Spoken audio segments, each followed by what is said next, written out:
Good morning, children. I continue from B. Wordsworth, page 122.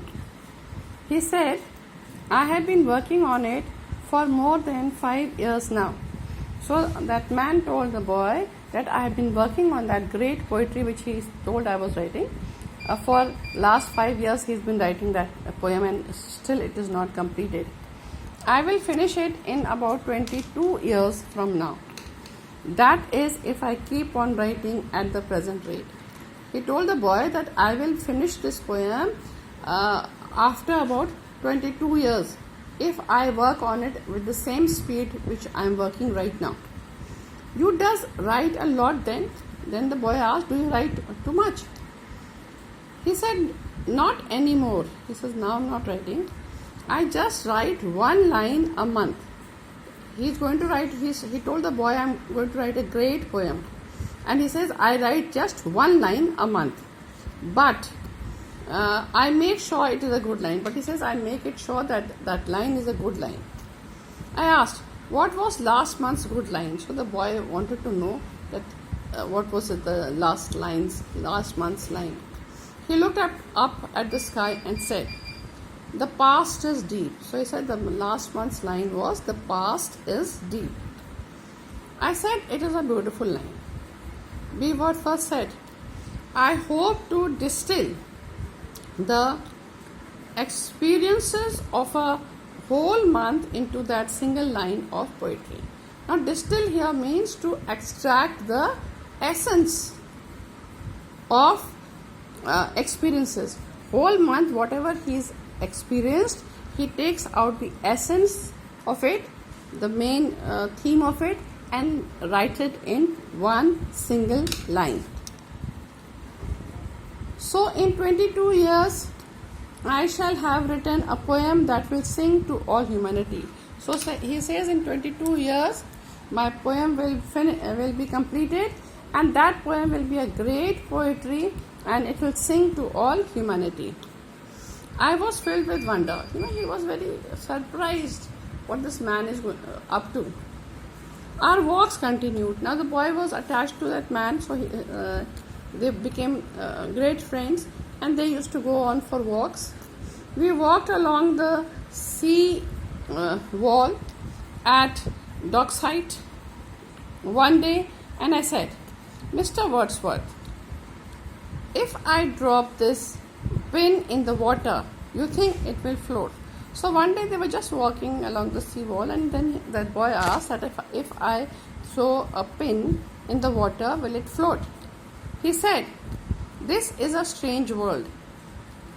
Drop your pin and let us see what will happen. He could have given the answer, but he wanted the boy to experience it. So what he said, that this world is very strange, you learn many things there, and you just drop your pin and then we'll see what happens. The pin sank. The pin sank in the water. I said, how is the poem this month?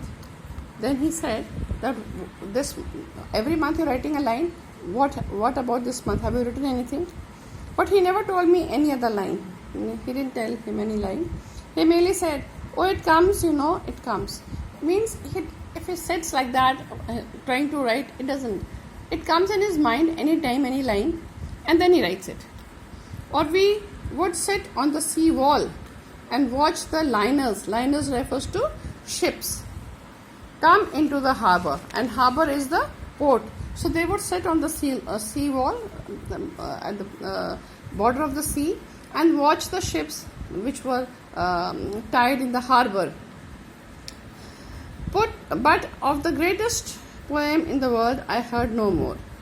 They used to go out for a walk, they used to talk, but they didn't. The man did not tell anything about that greatest poem he was writing to the boy for a long time. I felt he was growing older, and when he looked at the man, he saw that the man is growing older and older. How you does live, Mr. Wordsworth? Now I said, how do you live? This means what is your means of livelihood? आपका कमाने का जरिया क्या? आप कैसे जीते हो? Source of money. I asked him one day. He said, you mean how I get my money? He understood. He says, you want to know how I earn my money? Because poem, so he's just writing one line in 1 month. How can he sell it? When I nodded, he laughed in a crooked way. When he said yes by nodding, then he just laughed in a crooked way. Here means not honest way, no? He said, I sing calypsos in the calypso season. So I told you calypso were the folk songs which these people, calypsonians, used to sing. They were like, this banjare jaise hote the wo. They used to go to gypsies. They used to go to different places and sing folk songs and then earn money. People used to listen to their songs and give them money in the calypso season, a specific season. And that lasts you rest of the rest of the year. So in calypso is just in one season. So in one season he used to then the boy is wondering that in only one season he works and then he earns so much that that money lasts him for the whole year. It is enough. He said it's enough because he's living all alone. But you will be the richest man in the world when you write the greatest poem. So the boy says, when you finish your greatest poem, it will be sold and then you will become the richest man. He didn't reply because maybe he is not sure that he'll be able to finish the poem anyhow. One day when I went to see him in his little house, I found him lying on his little bed. He looked so old and so weak that I found myself wanting to cry. Now the boy was attached to that man. That man gave him a bit of like a security of a father type, and he used to fulfill all his desires, and he felt happy in his company. So when he went there, he saw that he was lying down there, and looking at his condition, it must be a pitiful condition, lying down, maybe sick. So the boy wanted to cry because he felt that the man has become old and maybe he felt that he is dying. He said the poem is not going well. So that man said that my poem is not going on well. Means I am not able to write it. He wasn't looking at me. He just said that and he did not look at the boy. He was looking through the window at the coconut tree and he was speaking as though I wasn't there. So he was speaking as if the boy was not there because he was not speaking, looking at him. He said, when I was 20, I felt the power within myself. He says, when I was young, 20 years old, then I felt power in myself. Means he felt strong. Then almost in front of my eyes. Then he looked at the boy and he said, I could see his face growing older and more tired. When he looked at the boy found that the man now was not young. He had become old, alright, and he was looking very tired. He said, but that was a long time ago. He says, when I was 20, that was long time ago. Now he's an old man. And then I felt it so keenly. It was as though I had been slapped by my mother. When that boy used to be slapped by his mother, he used to feel very sad. Right now, when he looked at the man who was looking very old and weak, this boy felt as if like his mother had slapped him. He felt very sad. I could see it clearly on his face. He could see something very clearly on the face of the man. It was there for everyone to see. Anybody who would see him would say that. Death on the shrinking face. The boy was very sensitive. He was attached to that man. So he saw that death was on the shrinking face. The face had become smaller. It had shrunk. And he could clearly see death on his face. So he knew that this man is now about to die. And that is why he was feeling very sad. He looked at me and saw my tears and sat up. Now when the boy saw him and the boy felt it, that this man is going to die, he was attached to him, so tears came in his eyes. And when the man saw that tears came in the boy's eyes, he sat up. He was lying down. He said, come. I went and sat on his knees. So he called him and he sat on his knees. He looked into my eyes and he said, oh, you can see it. He says that yes, because he felt that the boy was like a poet. He had that sensitive heart. So he knew this boy is sensitive and he has come to know that I am dying. Oh, you can see it. It here refers to death. 2. I always knew you had the poet's eye. Poets can see more than the normal people, because they are very sensitive. So he said that I always knew that you had a poet's eye, and you have seen that. He doesn't say death, but he means that. He didn't even look sad. He wasn't looking sad. And that made me burst out crying loudly. But the boy, when he said all these things, the boy concluded that very soon this man is going to die. He felt very sad and he just burst out. Burst out means he cried aloud.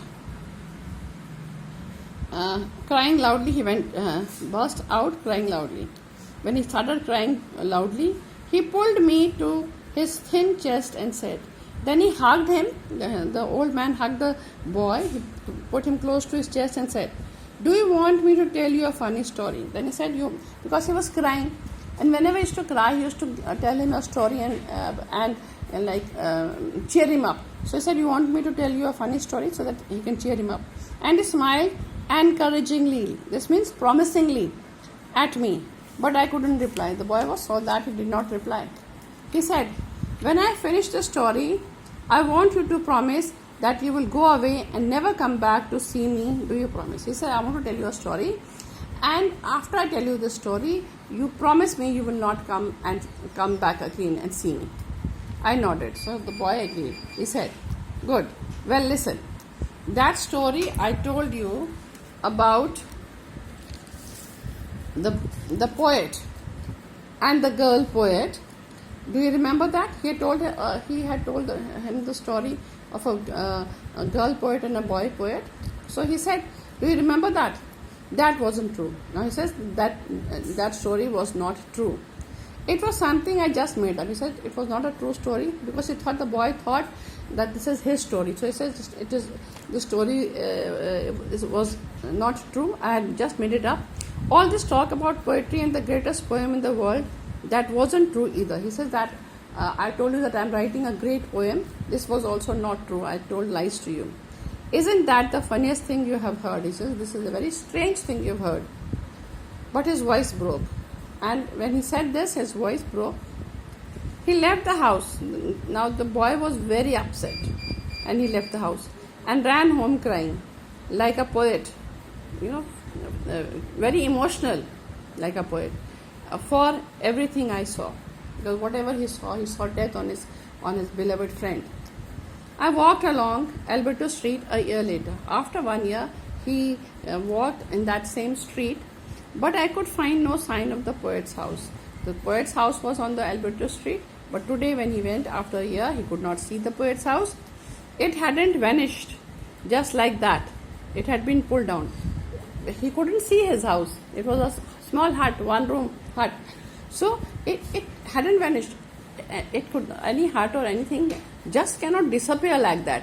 No magic there, no. It had been pulled down. Somebody must have bought it or whatever, had demolished it, had pulled down the hut, and a big 2-storied building had taken its place. So now instead of that hut, there was a 2-storied building. The mango tree and the plum tree and the coconut tree had all been cut down. So whosoever had taken that land had cut all the trees and made a nice big 2-storied building there. And there was brick and concrete everywhere. There was just brick and concrete, cement. There was no greenery like it was in the poet's time. No natural thing there. It was all artificial. It was just as though B. Wordsworth had never existed. Existed means lived. So it seemed to him that just 1 year back, there was a hut and all greenery there. Now it's disappeared. When the house is not there, the boy felt as if B. Wordsworth had never lived. So this story here ends. I hope you have understood it.